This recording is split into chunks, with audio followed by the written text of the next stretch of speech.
자, 오늘 우리에게 주시는 하나님의 말씀은 전도서 3장 11절 말씀입니다.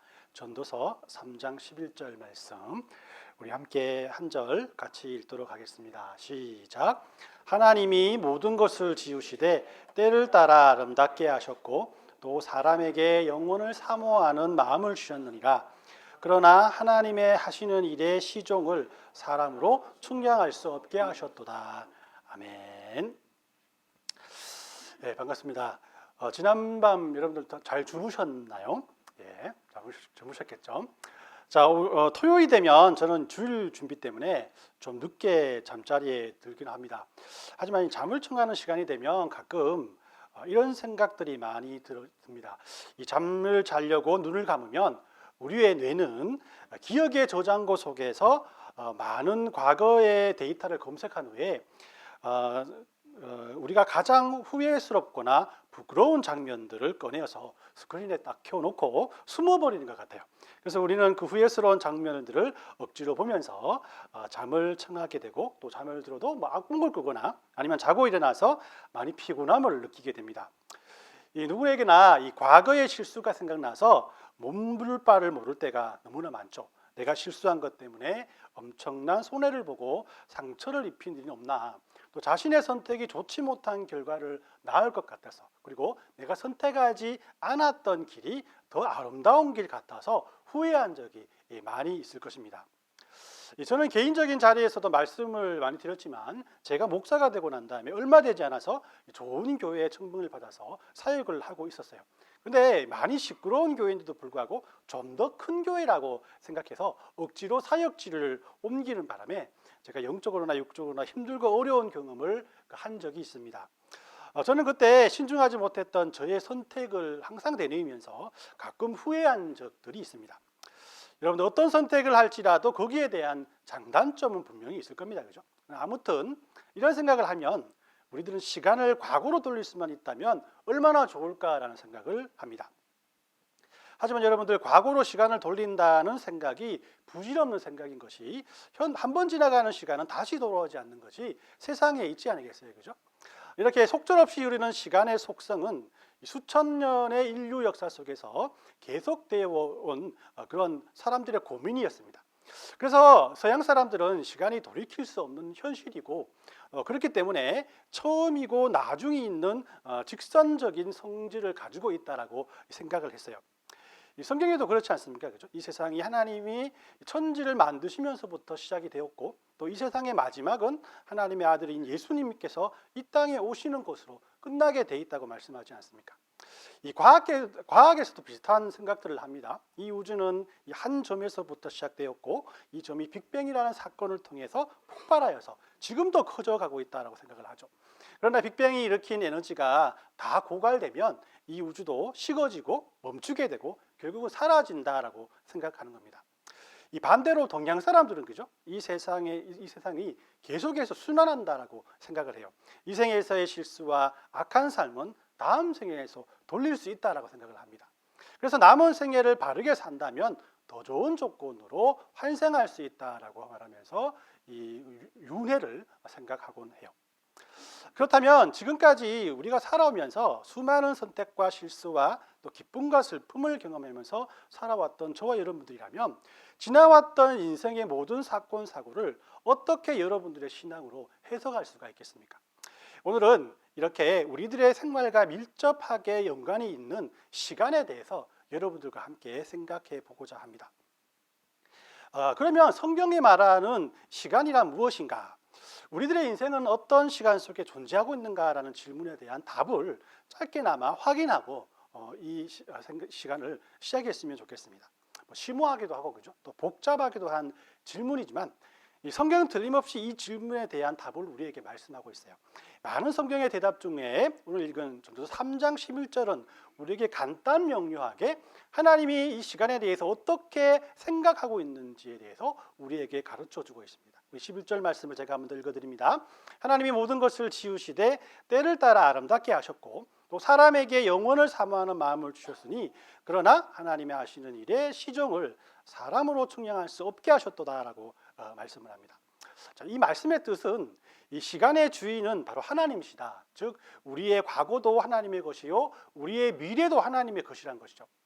아무리 사람들이 자기의 철학과 과학으로 시간을 주장하려고 하지만 결국 하나님께서 사람을 만드실 때 사람의 마음과 머릿속에 이 모든 것들을 만드신 하나님의 뜻을 사모하는 마음만을 세팅해 놓으셨기 때문에 하나님을 통해서만 이 모든 것을 알 수 있다고 이해할 수 있다고 우리에게 말씀하고 있는 겁니다. 자, 그럼 하나님께서 성경을 통해서 우리에게 제시하시는 이 시간의 개념, 더 나아가서는 우리들의 인생을 살면서 과거, 현재, 미래의 삶을 우리는 어떻게 바라봐야 하는 것일까? 저는 이 두 개의 시선을 통해서 우리들의 신앙생활 속에서 멈추지 않고 계속 흘러가고 있는 이 시간을 읽는 법을 여러분들과 함께 이해하고자 합니다. 그 첫 번째 시선은 시간은 과거에서부터 현재로 흘러온다라는 생각이에요. 시간이 과거에서 미래로 흘러간다라는 생각은 오늘의 나는 과거의 행동에 의해서 나타난 결과이고 나의 미래 역시 현재 내가 어떻게 하느냐에 따라서 달라질 수 있다는 생각입니다. 오늘의 나는 과거 행동에 의해서 나타난 결과물이기 때문에 열심히 공부한 사람들은 대학에 가고 대학원도 가고 자기 분야에 맡겨진 소임을 잘 감당할 수 있는 사람이 되는 거예요. 그러나 이 배짱이처럼 그죠? 놀기만 하고 또 게으름을 피우던 사람들은 그 결과로 가난의 수렁에 빠질 수밖에 없고 방탕한 삶을 산다라는 결과가 나오는 겁니다. 자, 이렇게 본다면 하나님이 사람에게 복을 주시거나 화를 주시는 것도 사람들이 과거에 살아온 삶과 관련되어 있어 보입니다. 율법을 지키고 정직하게 행한 사람들에게는 하나님께서 복을 주시고 하나님 앞에 망령대행했던 사람들은 저주를 받아서 죽음을 당하게 된다는 거죠. 현재의 나는 과거의 나의 행동의 결과라고 믿기 때문에 미래의 나 역시 현재를 어떻게 살아가고 있는가에 따라서 결정된다고 믿는 것이에요. 그렇기 때문에 이런 시간 개념을 가진 사람들의 관심 분야는 성공한 사람들의 과거에 있습니다. 그래서 그들이 가진 과거의 인생관이나 습관이나 행동이나 철학들을 철저하게 분석하게 되죠. 그리고 어느 정도의 공통적인 요소를 찾게 되면 그것을 그대로 답습하고 따르려고 노력을 합니다. 그래서 여러분들 뭐 잘 아시다시피 이게 우리 베스트셀러가 되었던 거죠. 성공하는 사람들의 7가지 습관이라는 그런 책들이 이렇게 쓰여지지 않습니까? 여러분들 뭐 대학 시절이나 아니면 고등학교 시절 때 많이 봤던 그런 표지라도 그죠? 표지라도 많이 봤던 그런 책 아니겠습니까? 그죠? 이 인터넷에 보면 10계명을 쳐보면요, 온갖 종류의 10계명들이 검색이 됩니다. 뭐 어떤 면에서 뭐 건강한 습관의 10계명, 뭐 육아 스트레스를 해소하는 10계명, 우리 이지혜 집사님도 보셔야겠는데요. 웃음 뭐 10계명, 뭐 부부 10계명 등등 다양한 버전들이 존재하고 있어요. 이들은 모든 10계명을 이런 10계명을 지키다 보면 보다 나은 미래를 살 수 있다라고 그런 생각을 하게 되는 겁니다. 이 교회에서도 동일한 주장들이 있습니다. 그죠? 하나님께 쓰임 받는 사람들은 쓰임 받을 만한 이유가 있다라고 생각을 하는 거예요. 그들의 부모가 신앙으로 아이들을 길렀고 그 사람들은 기도하는 사람들이었고 그들은 하나님의 말씀에 순종하는 사람들이었던 겁니다. 우리도 하나님께 쓰임 받고자 한다면 그래서 정결한 삶을 살아야 하고 하나님이 언제든지 쓸 수 있게끔 준비된 사람이 되어야 한다라는 생각이에요. 그래서 이 과거로부터 미래로 흘러가는 시간 속에 사는 성도들은 어떻게 하면 하나님을 기쁘시게 할까라고 고민을 하며 삽니다. 하나님을 기쁘시게 하면 그 복이 내 삶에 임하거나 내 자녀에게로 흘러갈 수 있다고 믿는 거죠. 아주 유명한 예화처럼 어거스틴이 성자가 될 수 있었던 것은 어머니 모니카의 포기하지 않는 기도가 있었기 때문이라고 하는 거예요. 교회를 열심히 다니지도 않지만은 그래도 제법 사회에서 성공한 사람들이 있다면 그 사람들의 배경을 보면 모두 그들의 부모님의 기도가 있었기 때문이라는 겁니다. 자, 그럼 여기에서 궁금한 점이 하나 생깁니다. 현재 내가 처해 있는 상황이 과거의 자기 자신이나 다른 사람들의 행동과 믿음으로 인한 결과라면 내가 어려운 일을 당하거나 하는 일마다 실패하고 현재 나의 현실이 좌절된 현실을 살아간다면 그것이 곧 나의 과거의 잘못된 행동 중에 잘못된 행동들을 했기 때문일까요? 아니면 다른 이유가 있었기 때문일까요? 그렇다면 이 모든 것들을 어떤 면에서는 모면하고 이겨낼 수 있는 그 힘은 그러면 어디에서 오는 것일까요? 또한 지금까지 하나님을 알지 못한 삶을 살았던 사람이 이제 예수를 믿게 되었다면은 오랜 신앙 생활을 하는 사람과 비교했을 때 그 사람보다 더 큰 믿음의 생활을 하는 것은 불가능한 것일까요? 여러분, 거북이와 토끼의 경주처럼 토끼보다 늦게 출발한 사람들은 오직 토끼의 여유와 낮잠 그리고 그의 실수만을 기대하면서 토끼가 좌절하고 실망하기를 기다리는 방법밖에 없는 것일까요? 여기에 대한 해결책이 두 번째 인생을 바라보는 시선에서 발견할 수가 있습니다. 두 번째 인생을 바라보는 시간은 미래에서 과거로 흘러온다라는 생각이에요. 여러분들 중에 이제 벤자민 버튼의 이 시간은 거꾸로 간다라는 영화를 혹시 보신 분이 계십니까? 많이 또 보셨을 수도 있겠어요, 그죠? 그 쉬운 그 내용을 이야기한다면 어느 부자가 있었습니다. 그 라스트 네임이 버튼이잖아요, 그죠? 그러니까 이 단추 만드는 회사의 사장이었어요. 이 사장이 아들을 낳고 이름을 벤자민 버튼이라고 짓습니다. 그런데 이 아이가 머리가 하얗고 피부도 쭈글쭈글한 노인의 모습으로 태어난 거예요. 이 점점 자라다 보니까 애 늙은이처럼 자라는 것을 보입니다. 그래서 이 아이를 양로원에 버리게 돼요. 그 아이가 점점 자라면서 젊어지게 되는 것을 양로원 사람들이 발견을 합니다. 이 청소년 시기가 되니까 점점 아저씨처럼 몸이 바뀌고, 그죠? 또 중년이 되니까 막 청년처럼 몸이 바뀌어요. 결국은 나이가 되어서 갓난 아이처럼 몸이 변하여 사랑하는 아내의 품에서 죽음을 만든다라는 그런 영화입니다. 참 색다른 시선으로 이 세상을 바라보는 그런 영화 같지 않습니까? 그죠? 특히 브래드 피트가 이 주인공입니다. 그래서 우리 자매님들 한번 보시면 재밌을 것 같습니다. 자, 이 영화가 하고 싶은 이야기는 따로 있겠지만 얼핏 봐서는 정말 주인공 벤자민 베튼이라는 사람의 실제 나이는 현재에서 미래로 흘러가고 있어요. 그러나 그의 겉모습은 노인으로 태어나서 갓난 아이로 죽음을 맞는 그의 시간은 미래에서 현재, 더 나아가서는 과거로 흐르고 있다는 사실을 발견할 수가 있습니다. 자, 이런 시선은 현재의 나에게 영향력을 끼치는 것은 과거가 아니라 미래라고 보는 것입니다. 예를 들어 내가 과거에 사업을 한번 실패했다는 것은 과거에 있었던 잘못 때문이 아니라 오늘의 성공을 이루기 위한 훈련이었다라고 생각하는 것이죠. 모세가 이 80세의 나이에 떨기나무 앞에서 하나님께 소명을 받는 그런 모습을 우리가 출애굽기에서 발견을 합니다. 모세가 애굽에서 40년을 살았고 광야에서 40년을 살아서 경험이 풍부해졌기 때문에 하나님께서 80세의 나이에 모세를 불렀다라고 생각하기보다는 하나님이 모세를 출애굽의 지도자로 세우기 위해서 애굽에서 왕자로 그를 40년 동안 살게 하셨고 또 광야에서 양을 치면서 겸손을 배우며 40년을 살게 하셨다라고 보는 관점이라고 할 수 있어요. 베드로가 예수님의 제자로 선택된 것은 그가 과거에 제자로서의 자질을 가지고 있었기 때문이 아니라 비록 화도 잘 내고 성격이 괴팍했지만 미래에 제자로서의 잘 훈련받아서 복음을 전하는 도구로 쓰임받을 삶을 예수님께서 아셨기 때문에 예수님께서 그를 제자로 택하셨다라고 해석할 수 있는 겁니다. 예수님이 그를 제자로 삼으신 이유가 베드로의 과거가 아니라 바로 그의 미래였기 때문이란 거예요. 저도 마찬가지인 것 같습니다. 많은 목사님들은 이런 신앙 고백을 할 겁니다. 내가 목사가 되기 위해서 어릴 적부터 무언가 다른 삶을 살았다라고 하기보다는 하나님께서 나를 목사로 세우시기 위해서 이런저런 삶을 살게 하셨다라고 고백할 겁니다.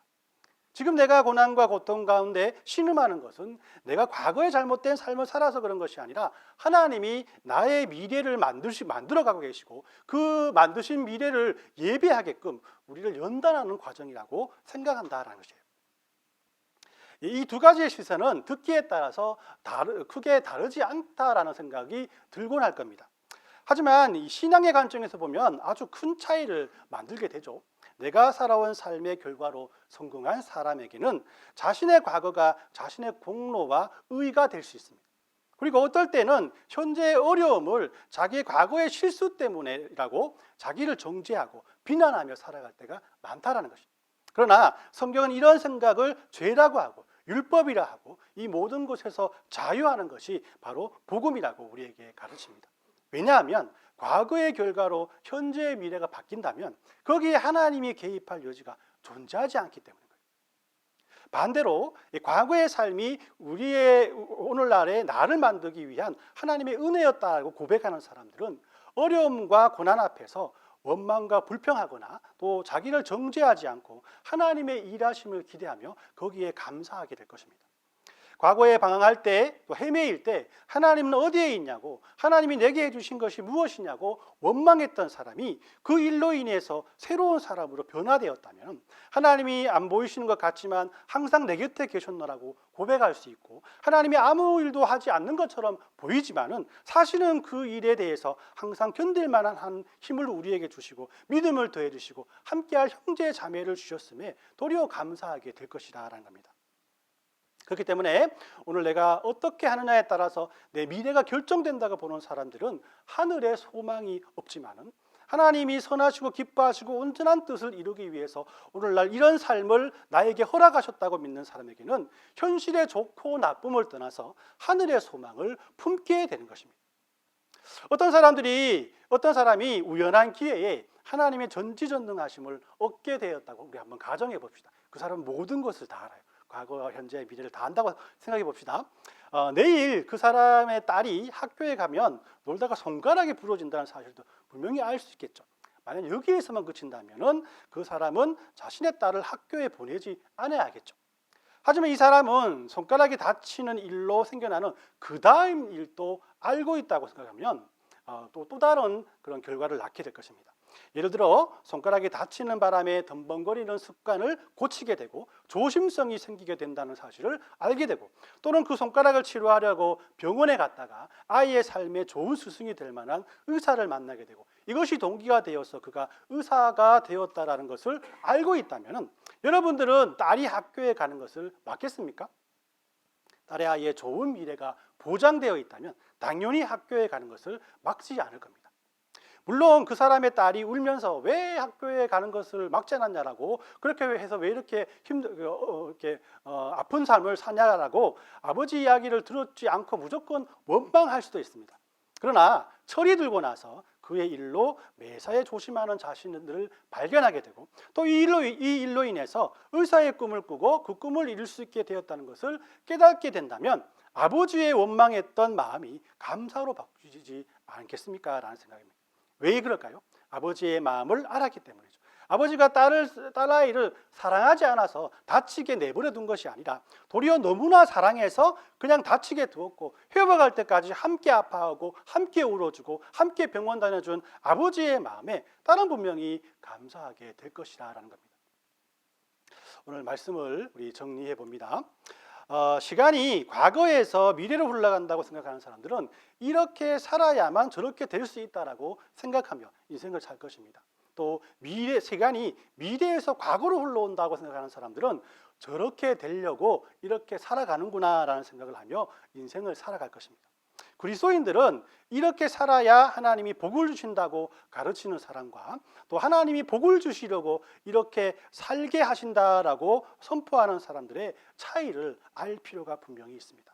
이것이 작은 생각의 차이로 느껴질 수 있지만 이 둘 사이의 고백은 너무나 다르고 또 삶에 대한 태도도 다르며 삶의 무게 역시 다르게 느껴질 겁니다. 아담이 선악과를 따먹은 것은 하나님이 졸거나 주무시거나 방심한 탓이 아닙니다.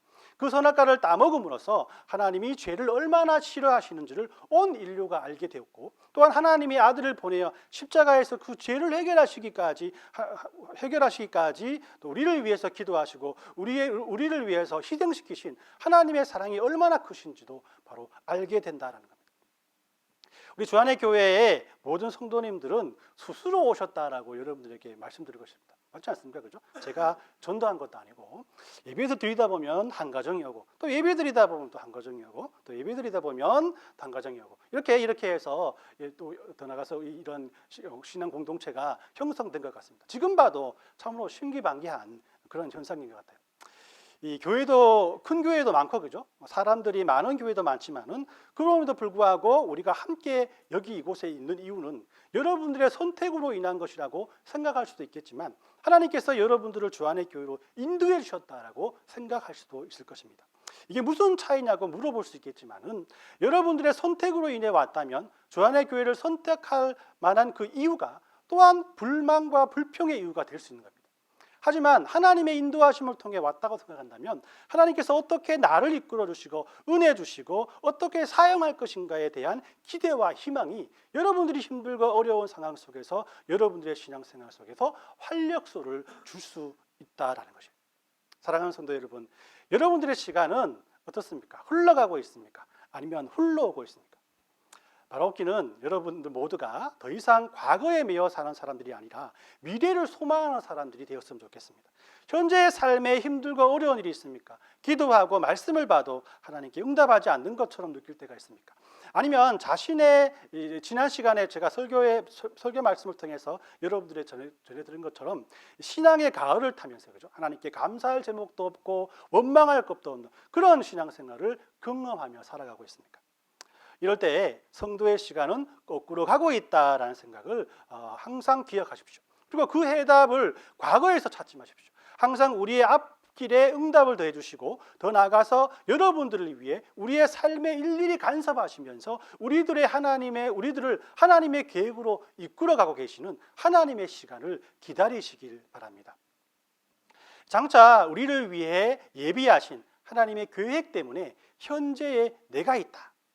이 고백으로 하나님께서 어떻게 여러분들 자신을 만들어 가실지에 대한 기대와 소망으로 인해서 현재의 삶에 감사하는 마음으로 살아가시길 바랍니다. 그리할 때 현재의 아픔과 근심이 기대와 소망으로 인해서 더 깊은 감사의 제목으로 바뀌게 됨을 여러분들께서는 발견하게 될 것입니다. 이런 하나님에 대한 감사와 은혜가 저와 여러분들의 삶 속에 넘쳐나는 우리 10월 한 주간 되시길 예수님의 이름으로 축원합니다. 아멘.